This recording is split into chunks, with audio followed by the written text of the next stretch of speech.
오늘 우리에게 주시는 하나님의 말씀은 레위기 25장 8절에서 12절까지입니다. 구약 185쪽에 있습니다.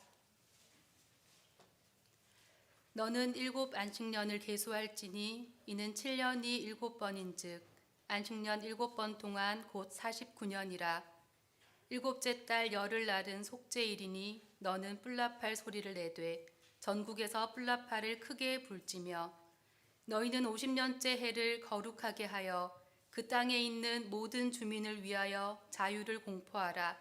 이 해는 너희에게 희년이니 너희는 각각 자기의 소유지로 돌아가며 각각 자기의 가족에게로 돌아갈지며 그 50년째 해는 너희의 희년이니 너희는 파종하지 말며 스스로 난 것을 거두지 말며 가꾸지 아니한 포도를 거두지 말라. 이는 희년이니 너희에게 거룩함이니라. 너희는 밭의 소출을 먹으리라. 아멘.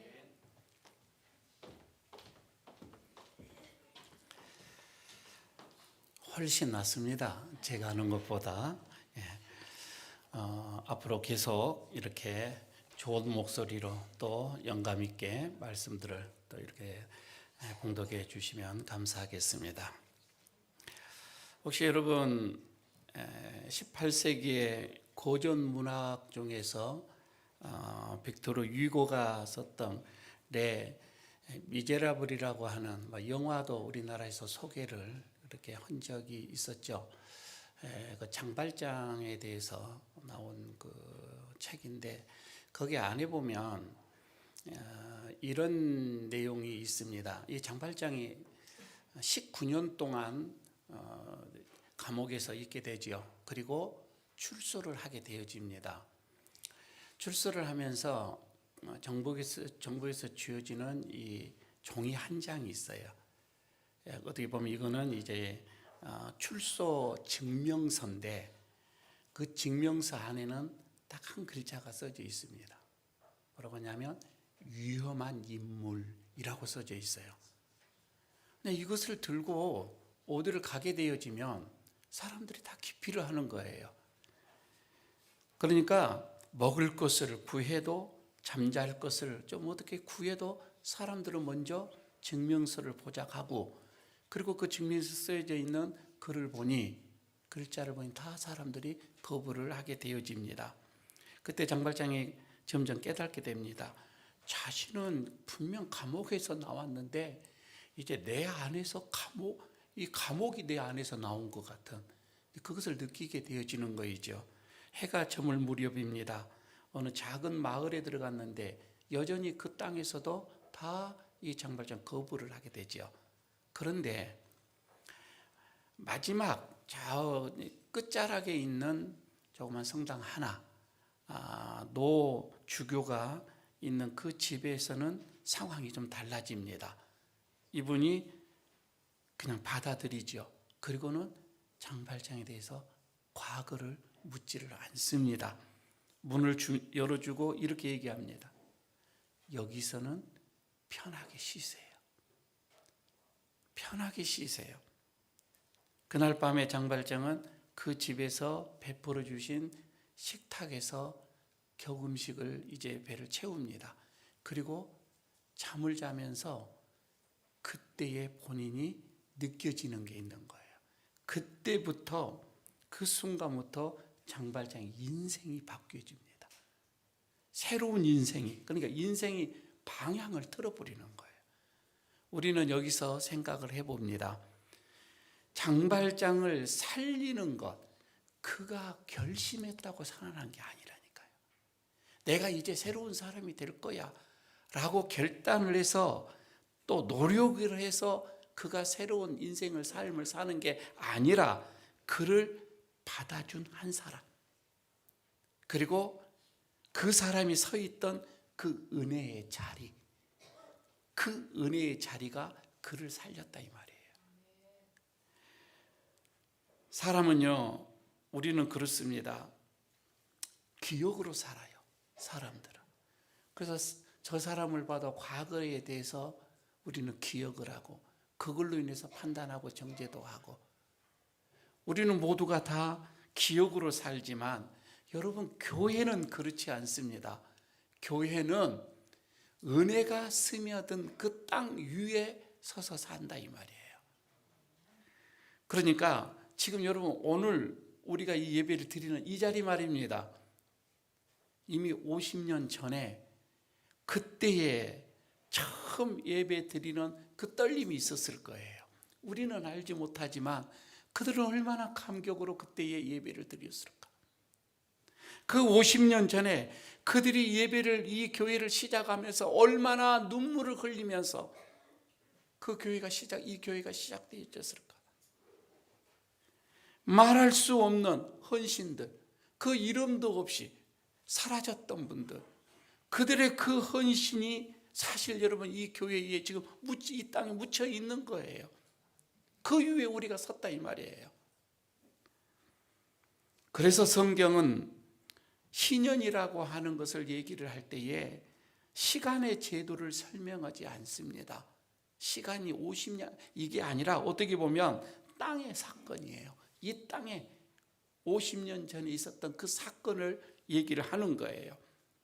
오늘 여러분, 우리는 첫 주일을 이렇게 맞이해서 하나님 앞에 예배를 드리지만 사실은 50년의 땅을 다시 여러분 우리가 밟고 서 있는 거예요. 그리고 하나님은 이 땅을 이렇게 부릅니다. 이 땅은 희년의 땅이다. 올해는 희년입니다. 이 땅은 희년의 땅이다. 그러면서 우리에게 묻습니다. 이 땅을 너희는 어떻게 밟을 것인가? 오늘 이 본문 속에서 세 가지를 말씀을 합니다. 그 첫 번째가 희년은 하나님이 시간을 다시 거두시는 해이다. 시간을 다시 다 거두시는 해이다. 이렇게 말씀을 하고 있습니다. 8절을 보면 이렇게 시작합니다. 너는 7 안식년을 계수할지니 라고 시작을 하고 있지요. 여러분, 희년은 감정이 아니에요. 희년은 분위기도 아닙니다. 희년이라고 하는 것은 하나님이 직접 계산하신 시간의 사건이다. 이렇게 보시면 됩니다. 하나님이 이 일의 역사를 지금 계산하는 거예요. 그게 오늘 50년째입니다. 여러분, 이스라엘은 그때 당시에 농경시대였기 때문에 농사를 이렇게 살던 민족이죠. 그러니까 땅이라고 하는 것, 그 땅은 그들에게는 생계예요. 그리고 어쩔 수 없이 지금도 마찬가지지만 그때 당시도 생활을 하면서 빚을 진 자들이 많이 있었어요. 지금도 똑같지요. 그런데 그 빚이라고 하는 것은 그들에게는 곧 운명이었습니다. 그런데 하나님은 50년째가 딱 되어지니까 이렇게 말씀을 합니다. 이제 그만 계산해라. 계산 멈추어라. 이렇게 말씀을 하시면서 내가 정리하겠다. 그렇게 말씀을 하시는 거예요. 우리는 여러분 혹시 말입니다. 우리 인생에서 살면서 제일 무서운 숫자가 무슨 숫자인지 아세요? 숫자 중에서 제일 무서운 숫자 이자율이에요. 이자율의 숫자입니다. 사실 그렇죠. 너무 여러분 이 이자율은요, 숫자는 정말 성실한 것 같아요. 우리가 기도 안 해도 그것은 자라요. 그죠? 우리가 잠을 자도 그 이자율은 계속 자라요.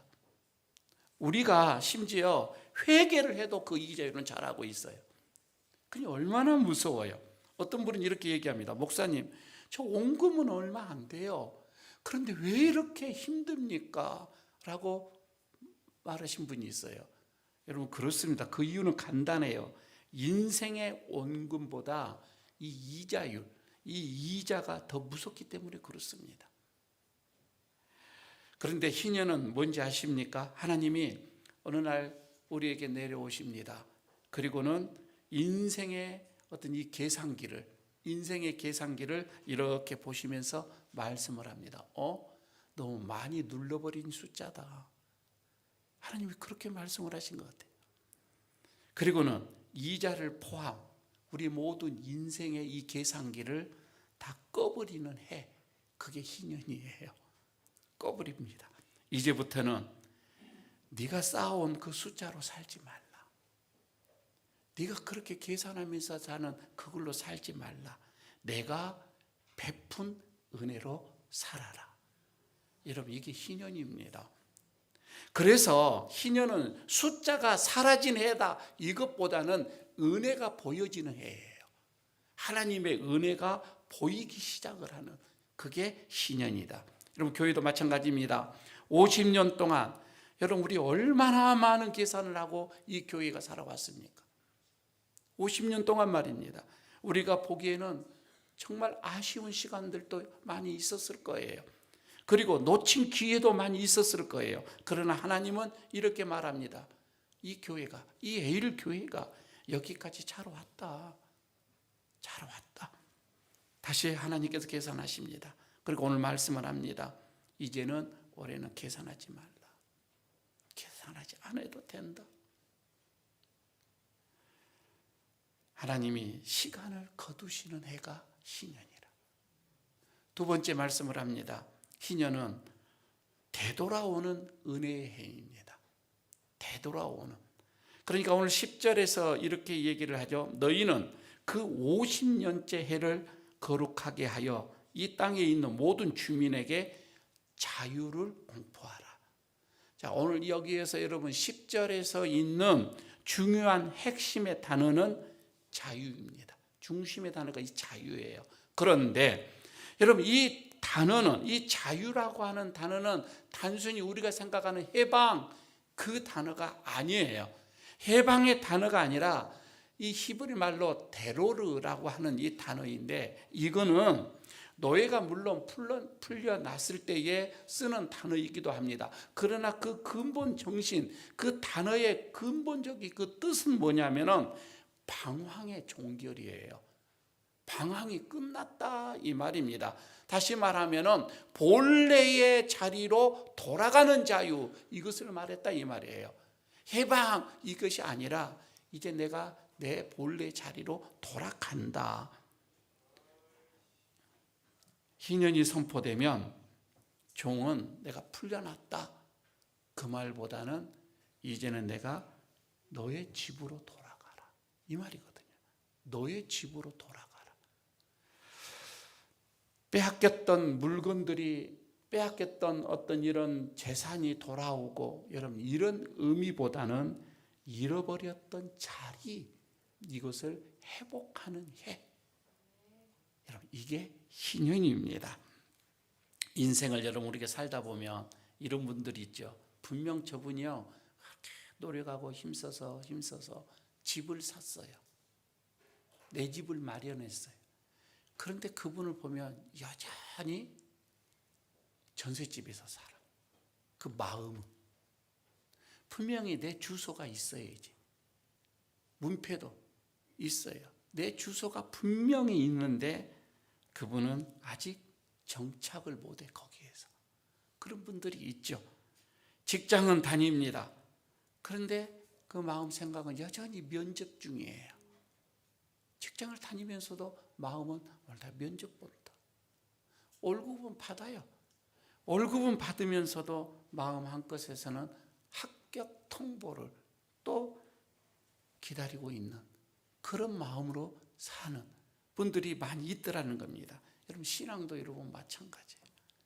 우리 신앙생활 말입니다. 교회는 오래 다녔어요. 그런데 어디가 여러분 편한 자리인지를 몰라. 그냥 불편하게 다닙니다. 예배는 드려요. 예배는 드리는데 처음 받았던 그 은혜의 자리, 그건 다 희미해졌습니다. 감격도 없어요. 내가 지금 예배는 그저 시간에 따라 형식적으로 드려버리는 그런 마음들도 있더라, 이 말입니다. 희년은 말합니다. 여기저기 떠돌지 말고 내 자리로 돌아가라. 처음 사랑으로 돌아가라. 너의 은혜로 자리로 돌아오라. 여러분, 자유는 마음대로 사는 게 아니라 내 본래의 자리, 내 제자리로 여러분 돌아가는 거, 그때에 비로소 내가 가장 편안함이 오는 거예요. 그것이 성경에서 말하는 자유입니다. 우리 에일교회도 여러분 가만히 한번 생각해 볼까요? 한쪽에서는 계속 성장이라고 하는 거 있어요. 한쪽에서는 유지라고 하는 이 사이에 갈등이 있어요. 또 한쪽에서는 에일교회라고 하는 사명이 있어요. 그런데 그 사명 속에서 또 한쪽에서는 우리 현실이 있어요. 사명과 현실, 부흥과 어떻게 보면 성장과 유지, 이 사이에서 흔들릴 때가 얼마나 많이 있어요. 그러나 하나님은 분명하게 말씀을 하십니다. 에일교회야, 너는 원래 이 땅에서 은혜를 흘려 보내는 공동체야. 그게 교회의 본래 모습이에요. 은혜를 흘려 보내는 공동체입니다. 이제 내 자리로 돌아오라. 이것이 희년의 기본 정신입니다. 세 번째 말씀을 합니다. 희년은 아무것도 심지 않아도 살아나는 해라고 얘기합니다. 11절 12절에서 그 말씀이죠. 너희는 파종하지 말라. 그러면서 거두지도 말라. 여러분, 이거 농경사회에서 굉장하게 이 말씀은 부담스러운 말씀이에요. 충격적인 말씀이기도 하지요. 이것을 어떻게 받아들일까? 심지도 말고 파종하지도 말고 거두지도 말라. 여러분, 이게 50년째는 그렇게 하라고 하는 겁니다. 그러면서 그러나 내가 다 너희를 먹이게 살리겠다. 이게 무슨 말씀입니까? 파종하지 말라. 여러분, 이 뜻을 쉽게 말하면 단순히 그냥 쉬어라, 그런 의미보다도 더 큰 의미가 있어요. 이거는 통제권이 이양된다라고 하는 뜻이에요. 하나님께 맡기는 거예요. 내 통제가, 내가 통제했던 것을 하나님께 이양하는 것입니다. 그러면서 하나님이 말씀하죠. 이번에는 너희의 그 손, 너희의 손을 잠시 내려놔라. 내가 하겠다, 이 말이에요. 그런데 우리는 이렇게 하나님의 말씀을 듣고 이런 말씀의 하나님을 읽어도 늘 우리들의 마음 생각에는 이거 있습니다. 하나님, 제가 다 준비할게요. 내가 다 준비하고 내가 다 열심히 노력하고 힘쓸게요. 그리고 안 되면 그때 내가 기도할게요. 내가 해보겠다. 안 되면 그때 하나님께 내가 부탁을 하고 요청을 하겠다라고 합니다. 그런데 하나님의 입장에서는 아마 이렇게 들리실 수 있어요. 그래? 너 혼자 해봐라. 내가 뒤에서 그냥 지켜보겠다. 이러면 안 되잖아요. 그런데요, 희년은 완전히 반대입니다. 이번 해는 네가 무엇을 하든지 내가 안 볼게. 네가 뭘 준비해도 내가 그거 안 볼게. 그냥 내가 키운 걸로 내가 너를 살리겠다. 주님은 그렇게 말씀을 하셔요. 그래서 희년의 농사는 사실 여러분 씨앗이 아니에요. 희년의 농사는 신뢰예요. 신뢰로 시작이 된다. 가만히 여러분 우리 에일교회의 50년의 역사를 오늘 이 자리에서 한번 돌이켜 보시기를 바랍니다. 여러분, 우리가 잘해서, 우리가 정말 잘해서 여기까지 온 적 있는가요? 그거 없어요. 우리가 잘해서 온 게 하나도 없다, 이 말입니다. 누군가가 이 교회를 위해서 기도를 했고, 누군가가 이름 없이 섬겼고, 누군가는 이 교회를 떠나면서도 이 교회를 축복을 하면서 떠났어요. 여러분, 그게 바로 희년의 농사다, 이 말이에요. 여러분, 우리가 하나님의 손에 맡길 때에 제일 좋은 게 뭐인 줄 아세요? 하나님의 손에 맡기면 밤에 잠을 잘 수가 있다, 이 말입니다. 그게 제일 좋은 거예요. 사랑하는 우리 에일교회 성도 여러분, 오늘 우리는 새해를 여는 예배가 아니라 은혜의 땅을 다시 밟는 예배입니다. 50년 전 누군가는 아무것도 보이지 않는 그 미래, 여기 미나리깡이었어요. 미나리밭, 그런 논이었습니다. 거기에서 뭐 미래가 보였겠어요? 그런데 누군가가, 하나님은 그 누군가를 시켜서 여기에 에일교회를 심었어요. 여러분, 이 땅 위에 우리는 지금 발을 딛고 있습니다. 계산할 수 없는 것, 계산할 수 있는 것은 여러분 아무것도 없었어요. 그냥 하나님이 하십니다. 하나님이 분명하게 해 오셨고, 그리고 지금 우리는 50년의 그 발자국에 우리의 발걸음을 지금 포개고 있는 거예요. 혹시 말입니다, 지금 여기 앉아 계신 분 중에서 내 나이에 나는 너무 늦었어 라고 말하신 분이 계신다고 한다면은, 오늘 희년의 말씀은 이렇게 말합니다. 늦은 게 아니라 지금 바로 돌아올 때다. 오늘 이렇게 말씀을 합니다. 2026년도 여러분, 이 에일교회는 더 올해는 바쁘게, 더 우리가 열심히 뛰는 그런 교회가 아닙니다. 그런 교회가 아니라 더 깊이 은혜를 딛고 서는 교회가 될 것입니다.